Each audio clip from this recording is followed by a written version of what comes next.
तपाईहरुलाई थाहा नै छ जब जब पैसाको कुरा आउँछ नम्बर 1 मा पर्न आउँछ बचत। बचत भन्ने त हामीले सानैदेखिबाट सिकिरहेका हुन्छौँ, हामीले सुनिरहेको पनि हो हाम्रो घर फ्यामिलीबाट।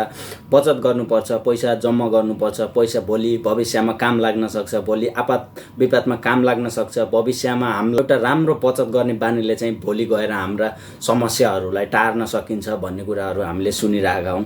र कतिपयको बानी पनि हुन्छ बचत गर्ने। अहिले मसँग पिगी बैंक छ, पिगी बैंक भनौं हाम्रो नेपाली भाषामा खुत्रुके।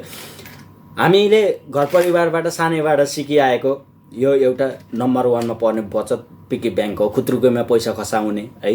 हामीले जति पनि पैसा हाम्रो कहीँबाट आइरा हुन्छ हामीतिर, त्यो पैसालाई हामीले यो पिगी बैंकमा जम्मा गरिरा हुन्छौं। त्यो हामीले घर फ्यामिलीबाट सिकेर आएको कुरा र बचत गर्ने ह्याबिट बस्यो भने चाहिँ त्यो हाम्रो लागि नै फाइदा हो र हामीले भविष्यमा बचत गर्ने बानीले नै धेरै कुराहरू गर्न सक्छौं र हामीले गरेको बचतले भोलि आइपर्ने समस्याहरूलाई पनि टार्न सकिन्छ केही हदसम्म। सो बचत एकदम जरुरी छ। तपाईहरुलाई नि थाहा छ, तपाई हामीहरुलाई थाहा छ, हाम्रो घर फ्यामिलीबाट पनि सुन्दै आइरहेको कुरा हो। बचत त गर्ने, बचत गर्नु राम्रो बानी हो, बचत गर्नुपर्छ भन्ने हामी सबैलाई नि थाहा छ र हामीले बचत गर्दै पनि आइरहेका छौं। तर बचत गर्ने कुरालाई पनि थोरै स्मार्ट तरिकाले बचत गर्यौं भने त्यसले हाम्रो बचत गर्ने बानीलाई मात्र होइन, हामीले बचत गरिरहेको पैसालाई पनि केही हदसम्म चाहिँ बढ्नको लागि पनि मद्दत गर्छ हो। हाम्रो फर्स्ट नम्बरमा पर्न आउने यो पिगी बैंक खुत्रुके जुन हामीहरुले सानैबाट बचत हामीले हरेक महिना यसमा पैसा खसाइरहेको हुन्छौं, यसमा जम्मा हुन्छ। राम्रो कुरा एक दिन यो भरिन्छ। तर यसमा बचत गरेको पैसाले हामीलाई के बढाएर दिए छैन नि त। यसमा जम्मा हुन्छ, हामीले गरेको बचत यसमा जम्मा हुन्छ। हामीले एक दिन कुनै दिन हामीलाई आफत पर्यो भने हामीले यसबाट झिक्न सक्छौं है। यसलाई भरिए पछाडी यसलाई फुटाएर झिक्न सक्छौं। तर हामीहरुलाई थाहा छ यो बचत गर्ने बानी राम्रो हो, तर यो सिस्टम एकदम पुरानो भइसकेको छ। यसलाई हामीले साइड लगाउन सक्छौं है। बचत गर्नु राम्रो हो, तर यो सिस्टम एकदम पुरानो भइसकेको छ।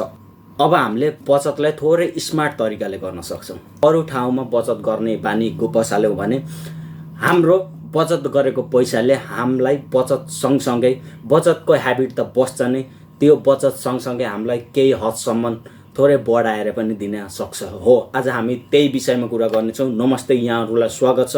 यदि तपाईहरु मेरो च्यानलमा पहिलोचोटि आउँदै हुनुहुन्छ भने, तपाईहरु मेरो च्यानल हेर्दै हुनुहुन्छ, तपाई सामु यो भिडियो आइसक्यो भने, तपाई च्यानलमा हुनुहुन्छ भने यो च्यानललाई सब्स्क्राइब गर्न नबिर्सनु होला र आगामी दिनहरुमा यस्तै फाइनान्शियल टिप्सहरु र मैले जाने बुझेका कुराहरु तपाईहरु सामु पस्काने प्रयास गर्नेछु र तपाईहरुले यो च्यानललाई सब्स्क्राइब गरेर साथ सपोर्ट दिन नबिर्सनु होला र भिडियोलाई पनि अन्तिमसम्म हेरेर बस्नु होला।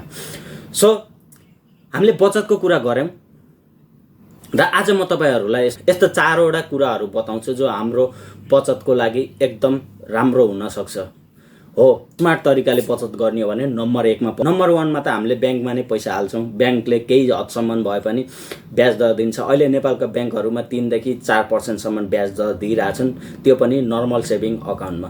त्यो नर्मल सेभिङ अकाउन्टमा पैसा थोरै जम्मा गरौँ भने पनि त्यसले हामीलाई ब्याज दिइरा हुन्छ हरेक महिना हरेक वर्ष है।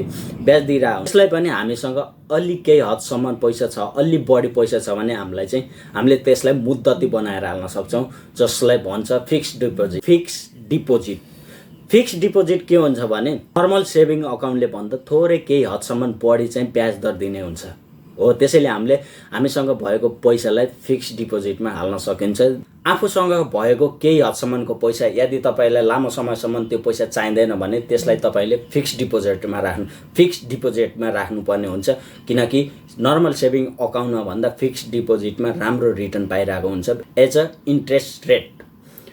र नम्बर 2 मा रहेको छ तपाईहरुले गर्नुपर्छ एसएसएफ। एसएसएफ भनेको के हो भने सोशल सेक्युरिटी फन्ड। एसएसएफ जुन तपाईले मन्थली 2000 को हिसाबले चाहिँ गर्न सक्नुहुन्छ। एसएसएफ गर्नुभयो भने चाहिँ यो तपाईलाई भविष्यमा आउने प्रतिफल जुन तपाईहरुको एज लिमिट भइसके पछाडी, तपाई वृद्ध भइसके पछाडी त्यो बेलामा तपाईहरुलाई काम लाग्न सक्छ एज अ भत्ता है। सो 3 नम्बरमा रहेको छ इन्स्योरेन्स। इन्स्योरेन्स पनि लाइफ इन्स्योरेन्स एकदम जरुरी छ, किन सधैँ हामी एकैनास हुन्छौं, हाम्रो सबै सधैँ हामीले कमाई राख्न सक्छौं भन्न त सकिँदैन नि त। भोलिको दिन कसैले देखे के हुन्छ भन्ने हामीलाई पनि केही थाहा छैन। पर्सनल सेक्युरिटी वा भविष्यको लागि भए पनि आफूले आफ्नो लाइफ इन्सुरेन्स चाहिँ गर्नुपर्ने हुन्छ। लाइफ इन्सुरेन्स गर्नाले चाहिँ तपाईँको रिस्क कभरेजदेखि तपाईँहरूलाई लामो समयसम्म 15-20 वर्षको लागि चाहिँ तपाईँले इन्सुरेन्स गर्नुभयो भने त्यसलाई पनि त्यो पनि आफ्नो पैसा जम्माने हुने, त्यो पनि एउटा बचतको ह्याबिट हो। सो सँगै आफ्नो लाइफमा आउने रिस्क सँगसँगै तपाईँको बचत गर्ने बानीलाई पनि डेभलप गर्दै जान्छ। यो पनि एकदम इम्पोर्टेन्ट छ इन्सुरेन्स। र 4 नम्बरमा रहेको छ एसआइपी। एसआइपी त तपाईँहरूले सुन्नु नै भएको होला, अहिले नेपालमा 3-4 वर्ष भयो स्किमहरू सुरु गरेको। सो एसआइपी भनेको चाहिँ सिस्टमेटिक इन्भेस्टमेन्ट प्लान हो। यो तपाईँहरूले जसरी यो खुत्रुकैमा पैसा जम्मा गर्नुहुन्छ त्यसरी नै तपाईँले हरेक महिना आफ्नो इच्छाले आफूले जति सकिन्छ त्यति 1000, 2000, 4000, 5000 जति सक्नुहुन्छ त्यति हरेक महिना एसआइपी गर्दै जाने, किनकि त्यो भविष्यको लागि एउटा राम्रो रिटर्न जेनेरेट गर्न सक्ने एउटा पाटो पनि हुन्छ र तपाईँहरूको बुढेसकालमा पनि त्यसले साथ। र यिनी भए बचत गर्ने 4वटा सही तरिका मैले अहिले तपाईँहरूमा भने। यसको बारेमा चाहिँ हामीहरूले अझै फुल डिटेलमा चाहियो भने चाहिँ तपाईँहरू कमेन्ट गर्नु होला। म 1 बाई 1 सिरिजमा चाहिँ यिनीहरूको 1 बाई 1 ब्रेकडाउन गर्नेछु र आजको भिडियो चाहिँ यतिमै समाप्त गर्न चाहन्छु र आगामी दिनहरूमा पनि तपाईँहरूको साथ सपोर्टको अपेक्षा राखेर पनि राम्रा टिप्स लिएर आउन सकु भन्ने आशा गर्नेछु र यो तपाईँहरूले पनि मन पराइदिनु हुन्छ भन्ने आशा गरेको छु। तपाईँहरूले यहाँसम्म हेरेर साथ दिनुभयो त्यसको लागि म निकै नै आभारी छु। आगामी दिनहरूमा हामी फेरि नै भेट्नेछौँ र अहिलेको भिडियोमा यहीँ बिदा हुन चाहन्छु। तपाईँले मेरो च्यानललाई अहिलेसम्म सब्सक्राइब गर्नुभएको छैन भने सब्सक्राइब गर्नुहोला र तपाईँहरूको मनमा लागेका जिज्ञासाहरू कमेन्ट मार्फत राख्न सक्नुहुन्छ। नयाँ हुनुहुन्छ भने च्यानललाई सब्सक्राइब गरेर साथमा रहेको बेल आइकन प्रेस गर्न चाहिँ नबिर्सिनु होला र अहिलेको भिडियोमा यहीँ बिदा हुन चाहन्छु। हस्त नमस्ते, बाई।